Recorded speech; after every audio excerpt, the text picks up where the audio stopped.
সুপ্রভাত সকলকে। সবাই কেমন আছো? সুদীপাস ব্লগে সবাইকে অনেক অনেক স্বাগত। জয় জগন্নাথ। আজ রথযাত্রা।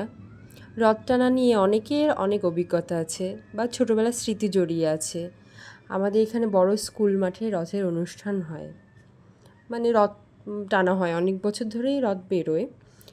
আমার ঠাকুমা ছিলেন, তিনি প্রত্যেক বছর রথের সময় আমাকে নিয়ে বেরোতেন ওখানে, মানে রথের রশি ধরে টানতাম, প্রণাম করে ওখান থেকে নাতনি এবং ঠাকুমা। রথ টানা শেষ হয়ে গেলে ঠাকুমা পাঁপড় ভাজা কিনে দিতেন, আর আমি সেই ছোট্ট মেয়েটি পাঁপড় ভাজা খেতে খেতে ভারী মজা পেতাম। ঠাকুমা আর নেই, আর সেই মজা আনন্দটা কোথায় যেন একটা হারিয়ে গেছে। এই গত এক বছর হয়েছে ঠাকুমা আর নেই। আমি যেহেতু নাতনি, তার প্রথম নাতনি ছিলাম, আমাকে খুব ভালোবাসতো উনি। তো এই বছর আমার ছোট্ট সৃজনের প্রথম রথ। সৃজন আনন্দ, মজা। আগে থেকে ওর মাসি বাড়িতে গিয়ে দেখেছে, আমার কাকার মেয়ে আছে, ও ছোট, ওর কাছে দেখেছে রথ আছে, চালিয়েও দেখেছে। কিছুটা অভিজ্ঞতা হয়েছে সৃজনের সেখান থেকে। সৃজনের এবছর রথ চালাবে, ওর একটা অন্যরকম আনন্দ। তো সকালবেলা উঠেই, ঘুম থেকে উঠেই হালকা পাতলা কাজ টাজ করে সৃজন আর আমি এসে ঠাকুর ঘরে এসে পুজো দিচ্ছি। ঠাকুরকে একটু রোজ সকালে দিয়ে ওঠা হয় না পুজো, শাশুড়ি মাই দেন বেশি, আমার সময় হয় না দেওয়ার। আমি ওই সন্ধ্যা প্রদীপটা একটু দিই। তো আজকে ও আর আমি দুজনে মিলে পুজো করে নিচ্ছি একটু। আমাদের এখানে মহাদেবের মন্দির প্রতিষ্ঠিত করেছে। মহাদেব আছেন, লক্ষ্মী ঠাকুর আছে, বিশ্বকর্মা আছে, আমাদের গুরুদেব আছেন, তারপরে কার্তিক, সৃজনের কার্তিক দাদা আছে, সৃজনের কার্তিক দাদা হয়, হরিচাঁদ গুরুচাঁদ ঠাকুর আছে। সৃজনও বেশ এনজয় করে ব্যাপারটা, ওর ভালোই লাগে পুজো দিতে। আমরা যখনই ছোটোবেলা থেকে একটু বসা শিখেছে, ঠাকুর ঘরে এলেই পুজো দেওয়ার সময় হলে ওকে নিয়ে নিয়ে আসতাম। সেখান থেকেই আর কি এখন একটু ঠাকুরের প্রতি একটা আলাদাই ভালোবাসা ওর। তো আজকে সকালবেলায় আমার বাবা রথ কিনে নিয়ে চলে এসেছে সৃজনের জন্য। নাতির প্রথম রথ বলে কথা, ঠিক আছে, ওই জন্য বাবা নিয়ে চলে এসেছে রথের জন্য। বলছে বসো বড়দাদা, বসো এখানে।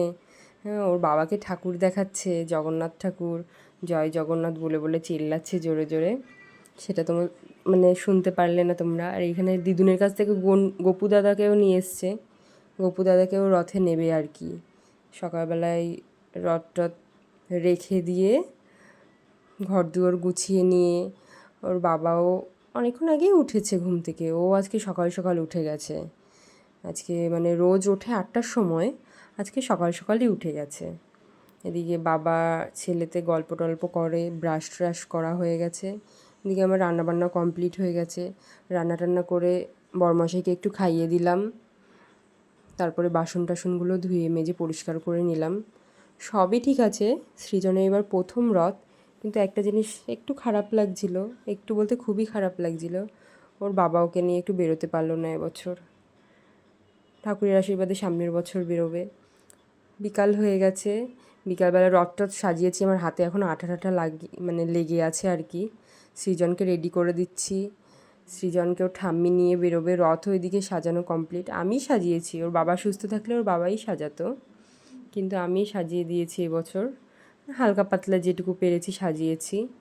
এদিকে আমি আমার শাশুড়ি মা রেডি হয়ে গেছি ওকে রথ নিয়ে। সারা বিকাল আজকে বৃষ্টি হয়েছে, বিকালবেলা তো বেরোতেই পারিনি। এখন সন্ধ্যা হয়ে গেছে, সন্ধ্যার সময় একটু রথে কোথাওই যাব না, এখান থেকে বেরিয়ে একটু ওর বড়দাদার বাড়ি আমার বাবা মায়ের বাড়িতে একটু যাব, যে একটু ঘুরিয়ে টুরিয়ে নিয়ে বাড়ি চলে আসবো।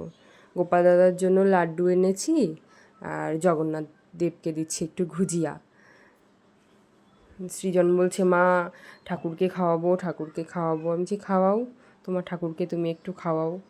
ও আবার কি করলো, ওখান থেকে একটা পট করে গুজিয়া নিয়ে নিল। গুজিয়া নিয়ে এদিকে বলছে ঠাকুর খাও, ঠাকুর খাও।